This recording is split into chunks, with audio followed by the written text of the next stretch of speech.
It involves a question of hate speech or free speech. Fox 29's Stephanie Esposito live in Westville, Gloucester County with this story. Stephanie?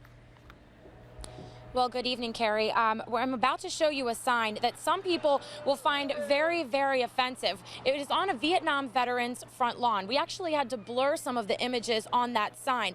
So it's been there for about 4 years, I can tell you that, with very, very little recognition, according to the homeowner and to the neighbors. So tonight you take a look at it and you decide, is it freedom of speech or hateful rhetoric? Have you gotten a lot of feedback from your neighbors at all? No, none. None. None. So are you surprised that we're even here? Not really.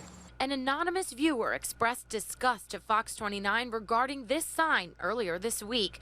The man who owns the property on a busy cut-through street says this sign has been up for about 8 months, but he's had similar signs posted for 4 years. Yeah, that's really not offensive as far as I'm concerned. Everybody's entitled to their opinion. The symbolism is evil. He's just got the right to have it up there. A swastika, homosexual slur, and old Soviet flags. On the other side of the very well-groomed home, an upside-down American flag, which is symbolic for a nation in distress. Most neighbors tell me they didn't notice or care. He does not look like a gentleman that would be doing any of this.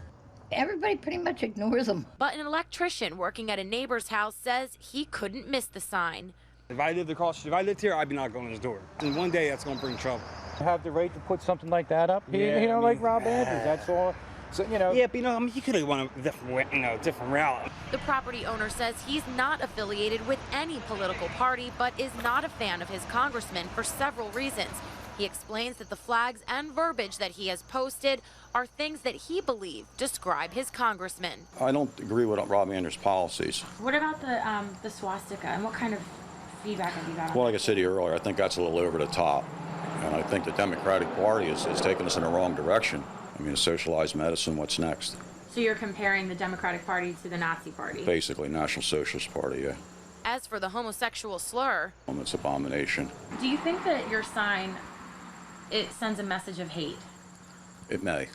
Depends on the individual perspective, I guess. Was that your intent? No, just, it's all directed towards Andrews, period. Now, I did reach out to Congressman Andrews' office. He issued this statement. I'll paraphrase it for you. He says that he's thankful people are free to express their political views. He says it's regrettable that some people choose to use symbols that are particularly hurtful and hateful. He also mentioned that his wife is Jewish, and he concludes by saying, in our country, we should agree to disagree in a civil and courteous way. That's all for now. I'm live in Westville, New Jersey. Stephanie Esposito, Fox